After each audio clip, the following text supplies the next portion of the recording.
Sebagai salah satu negara Islam terkaya di dunia, Qatar memiliki penduduk mayoritas Muslim hingga 90%, termasuk juga WNI yang tinggal dan bekerja di sana. Lalu bagaimana potret kegiatan WNI di Qatar selama Ramadan ini dan bagaimana pula euforia masyarakat menyambut Piala Dunia 2022 yang akan digelar di Qatar bulan November hingga Desember mendatang? Sudah bergabung bersama kami Duta Besar Indonesia untuk Qatar, Ridwan Hasan. Halo, selamat pagi, Assalamualaikum. Waktu Indonesia ini Pak Hasan. Boleh cerita Pak, bagaimana suasana Ramadan kali ini di Qatar? Apakah ada perbedaan di tahun ini dengan di tahun-tahun sebelumnya di pandemi seperti ini Pak? Baik, Assalamualaikum warahmatullahi wabarakatuh. Selamat pagi, selamat sahur, dan salam sejahtera buat kita semua. Alhamdulillah, pada tahun ini suasana bulan suci Ramadan jauh lebih meriah daripada tahun-tahun sebelumnya. Kalau kita bandingkan dengan tahun lalu misalnya, itu kan masih banyak sekali dampak dari COVID-19 ya, banyak pembatasan-pembatasan gitu ya. Nah tahun ini alhamdulillah seiring dengan tingkat vaksinasi yang telah berjalan dengan sangat bagus, sehingga banyak kelonggaran dan bahkan kita sudah sholat di masjid ya, di tarawih di masjid itu diizinkan, bahkan tanpa social distancing gitu ya. Dan juga tentunya berbagai tempat keramaian lainnya juga telah menjadi pilihan kegiatan masyarakat. Acara bukber itu misalnya, itu di hotel-hotel sudah mulai ditawarkan juga gitu. Jadi sangat dinamis lah tahun ini intinya. Oke, kalau kegiatan atau rencana dari KBRI sendiri dengan warga Indonesia di sana apa saja Pak? Mungkin ada buka puasa bersama atau tarawih bersama mungkin? Ya, ini begini. Jadi memang ya, Qatar ini sebagaimana diketahui, penduduknya itu sekitar 2,7 juta, dan dari itu sekitar 400.000 warga negara. Jadi 2,3 jutanya itu orang asing, termasuk orang Indonesia di dalamnya, yang berjumlah sekitar 17.000 jiwa.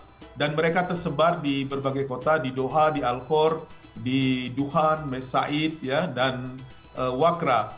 Nah, masyarakat kita juga tentu sangat gembira menyambut bulan suci Ramadan tahun ini, karena memang sudah boleh beraktivitas dengan kelompok-kelompok yang lebih besar tapi tetap mengikuti prokes. Dan beberapa sudah ingin melakukan kegiatan-kegiatan bukber lah, katakanlah begitu ya, buka puasa bersama, gathering gitu ya. Kalau sholat tarawih mungkin sebagian masih pergi ke masjid-masjid, meskipun barangkali ada kelompok tertentu yang mereka pada weekend misalnya kumpul bareng, mereka lakukan itu. Jadi pada dasarnya dimungkinkan, tetapi tetap dalam jumlah orang yang tidak boleh melebihi dari 30 sampai 50 orang, tergantung indoor atau outdoor. Tetapi kalau ada kegiatan yang ingin melakukan menghimpun masyarakat dalam jumlah besar, itu boleh dengan izin dari pihak-pihak terkait. Oke, jadi baik. disiplinnya tetap ada gitu, bebas tapi terkendali lah begitu. Oke. Ini istilah yang menarik ya, bebas tapi terkendali. Karena kalau bukber kayaknya kita semua warga Indonesia rindu, ini kan khasnya masyarakat Indonesia gitu ya, bukber. Kebersamaan ya, terasa ya. Pak Dubes, berarti artinya akan ada rencana misalkan KBRI memfasilitasi teman-teman WNI di sana untuk membuat acara bukber, atau jangan-jangan nanti Lebaran akan ada open house di sana begitu, Pak Dubes? Kita belum bisa memastikan karena memang bagaimanapun juga kebijakan mengenai berkumpulnya masyarakat ini selama ini kami lihat buka dan tutup ya. Jadi meskipun ada diberikan kelonggaran, tapi kelonggaran itu tetap dipantau. Nah, yang saya lihat adalah antusiasme masyarakat dulu. Jadi seperti tadi saya sampaikan, dari 17.000 masyarakat Indonesia di sini itu, dengan berbagai macam latar belakang, itu ada perkumpulannya hampir sekitar 70. Nah, setiap kelompok masyarakat ini bikin kegiatan-kegiatan gitu loh. Nah, jadi mungkin kadang-kadang saya sendiri diundang. Saya sendiri kadang-kadang sulit. Pada satu hari saya bisa diundang oleh 2-3 kelompok begitu ya. Tapi alhamdulillah sejauh ini dengan tetap mengedepankan prokes, kami datang kepada teman-teman. Kita lihat nanti kegiatan-kegiatan dapat juga kita lakukan secara hibrid misalnya ya. Seperti kemarin menjelang puasa, mungkin tadi sempat mengikuti juga. Nah ini ada fotonya nih. Kita ada istilahnya Tarhib Ramadan. Jadi acara menyambut Ramadan, dan alhamdulillah kami mendapatkan satu keberkahan Habib Syekh Asgaf dari Solo. Beliau berkenan menjadi narasumber dan selain memberikan tausiah juga ada sholawatan secara hibrid. Dan ini dapat sambutan yang cukup bagus dari masyarakat kita di sini. Oke, baik Pak. Ini kan tadi diceritakan bahwa kegiatan publik atau seperti misalnya tarawih dan buka puasa bersama itu masih dibatasi gitu ya, tergantung kegiatan indoor atau outdoor. Nah, apakah vaksin di sana juga termasuk salah satu syarat nih Pak untuk berkegiatan di area publik? Ya, itu saya kira tepat sekali karena setiap warga yang tinggal di Qatar itu diharuskan mempunyai aplikasi yang disebut dengan Ehteras. Ehteras ini mungkin kalau di kita setara dengan Peduli Lindungi ya. Jadi setiap orang untuk bisa beraktivitas apalagi berkerumun itu dia harus menunjukkan adanya kartu vaksinnya. Alhamdulillah mungkin karena jumlah penduduknya juga yang tidak besar ya, dengan penduduk sekitar 2,7 juta itu, walau asing atau penduduk atau warga negara itu tidak dibedakan, rata-rata sudah hampir 90% vaksin kedua itu sudah didapatkan oleh masyarakat yang tinggal di Qatar. Bahkan sekarang vaksin dosis 4 sudah mulai diberlakukan. Tapi khusus untuk WNI di sana, apakah sudah masif Pak untuk vaksinasinya Pak? Sepengetahuan saya demikian, karena umumnya kan WNI yang ada di sini adalah pekerja yang sifatnya resmi ya tentunya ya. Mungkin hanya akan beda juga sedikit teman-teman kita yang bekerja sebagai domestic worker ya di rumah-rumah tangga. Tapi umumnya juga didaftarkan oleh keluarga-keluarganya juga, oleh keluarga di mana mereka bekerja. Jadi hampir rata orang-orang Indonesia sebagaimana orang asing lainnya di sini telah memperoleh vaksin sebagaimana halnya warga negara setempat. Dan vaksin di sini selain Pfizer, ada Moderna ya, ada Azteca juga.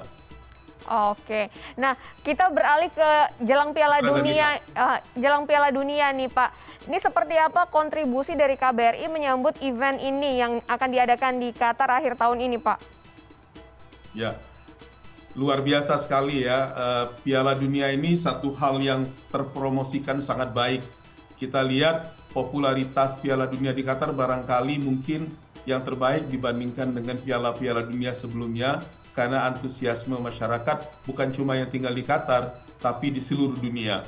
Nah, panitia setempat juga telah mulai memberikan sosialisasi bagaimana kita menyambut ini. Nah, masyarakat Indonesia di sini juga sebagai salah satu komponen masyarakat, dia menyambut juga, bahkan sudah ada fans Indonesia ya untuk menyambut kegiatan ini. Nah, ada beberapa hal yang barangkali perlu diperhatikan kalau ada yang ingin datang berkunjung ke Qatar untuk Piala Dunia itu, ada 3 hal yang harus diperhatikan. Pertama, harus mempunyai tiket. Tiketnya kan sekarang sudah mulai dijual ya, baik online ya, secara online ya. Jadi harus mempunyai tiket. Yang kedua, dia harus mempunyai Haya Card. Haya Card itu dengan sendirinya diberikan kepada mereka yang mempunyai mempunyai tiket, dan dengan itu dia nanti bisa naik kereta gratis, naik bis gratis dan sebagainya. Sama yang lain juga harus mempunyai akomodasi yang tercatat ya. Nah, itu tidak mesti di hotel, bahkan di rumah saudara pun kalau mereka mau tinggal atau di rumah teman itu boleh, tapi tetap harus diregister di Qatar sebagai orang asing yang masuk ke negeri ini pada saat pertandingan sepak bola. Masyarakat Indonesia tentu sangat berharap dapat ikut dan terbukti dari ramainya orang yang mengikuti undian untuk memperoleh tiket Piala Dunia tersebut. Baik, berarti artinya antusiasme cukup tinggi begitu ya. Nah, mungkin ada rencana KBRI Pak untuk bikin nobar begitu, mengingat kita tadi sempat menyebutkan masyarakat Indonesia suka kumpul-kumpul, kongko-kongko begitu. Ya. Apa mungkin nanti jangan-jangan masyarakat Indonesia yang datang nggak dapat tiket bisa difasilitasi nonton bersama begitu misalkan. Bagaimana Pak Dubes? Ya. Saya kira demikian karena memang kita pun yang di sini belum tentu dapat tiket ini. Karena stadion itu kan misalnya jumlah maksimalnya kan sekitar 60.000 ya, stadion terbesar itu kan. Jadi sementara yang daftar mau tiket itu sudah jutaan orang. Tapi tentu acara nobar pasti akan terjadi di mana-mana dan baik itu di tempat-tempat yang sifatnya komersial ya, maupun barangkali di tempat masing-masing. Baik. Oke, baik. Nah, terakhir nih mungkin nih Pak Dubes mengenai maskot Piala Dunia Laib. Ini menimbulkan banyak pendapat ya dari netizen Indonesia gitu. Ada yang bilang mirip tokoh kartun hantu Casper. Ada juga yang mengaitkan dengan eksploitasi pekerja migran dalam proyek pembangunan ini. Apakah isu ini ramai juga dibahas di masyarakat di sana, Pak? Saya kira gini ya, sangat lazim, sangat normal. Setiap event besar itu ada maskotnya. Kita juga kan demikian ya. Tentu proses pemilihan maskot ini melalui satu proses yang matang dilakukan oleh pemerintah setempat bekerja sama dengan FIFA ya. Dan saya kira dengan kontroversi semacam ini saja sudah menjadi satu promosi dia kan. Orang heboh membicarakannya kan. Betul nggak? Betul. Dan pendapat akan selalu ada, tidak akan pernah orang seragam dalam berpendapat. Pro dan kontra selalu ada. Dan kemudian saya kira kalau misalnya ada yang bilang ya Casper atau hantu sebagainya, ya itu pendapat yang berbeda-beda lah. Tapi Laib sendiri adalah maksudnya kan pemain ya, pemain yang tampak bergembira begitu ya. Barangkali itulah yang menjadi salah satu atraksi dari Piala Dunia. Semua orang akan senang dan bahagia dan berupaya untuk bisa menjadi bagian dari itu. Dan kalau misalnya ada ekses-ekses misalnya dalam pembangunan ya, dalam aktivitas di sini ya, tadi disebutkan ada pekerja migran. Memang itulah salah satu karakteristik Qatar ya, sebagaimana halnya negara-negara di Teluk lainnya, mereka dengan penduduk asli, warga negara yang tidak banyak, tetapi skala ekonominya besar gitu. Sehingga mereka membutuhkan pekerja migran yang datang baik untuk jangka panjang maupun jangka pendek. Bahwa misalnya ada korban, ada yang meninggal dengan sebab apapun ya, saya kira semuanya kita kembalikan secara proses hukum saja, dan saya kira itu ditangani dengan baik juga oleh pemerintah di sini. Dan pekerja-pekerja asing ini ada yang bertahan lama di sektor-sektor yang memang seperti migas ya, orang Indonesia banyak sekali di situ. Tapi kalau untuk kegiatan-kegiatan yang sifatnya jangka pendek, pekerja konstruksi misalnya, kalau selesai mereka sudah pulang. Nanti sebentar lagi akan banyak berdatangan pekerja-pekerja yang bekerja di sektor hospitality misalnya, akan sangat banyak. Dan saya membayangkan juga akan cukup banyak dari Indonesia yang datang dengan masa kerja sekitar 6 bulan sampai 9 bulan. Baik, ini kalau saya boleh pinjam quote-nya dari Pak Dubes adalah mau pro atau kontra tidak apa-apa, yang penting dibicarakan begitu Pak ya. Jadi tetap menginfluence masyarakat dunia. Baik, doa kami tentunya untuk kelancaran ibadah puasa Pak untuk keluarga KBRI di sana dan juga WNI yang ada di sana. Sekali lagi terima kasih Bapak. Saya juga mengucapkan selamat melaksanakan ibadah puasa Ramadan kepada seluruh warga negara Indonesia yang beragama Islam, dan juga selamat menyambut Hari Raya Idul Fitri. Dan mohon maaf lahir dan batin. Semoga Indonesia selalu rukun dan damai dan sejahtera. Amin. Amin. Terima kasih telah bergabung bersama kami Pak Ridwan Hasan, Duta Besar Indonesia untuk Qatar.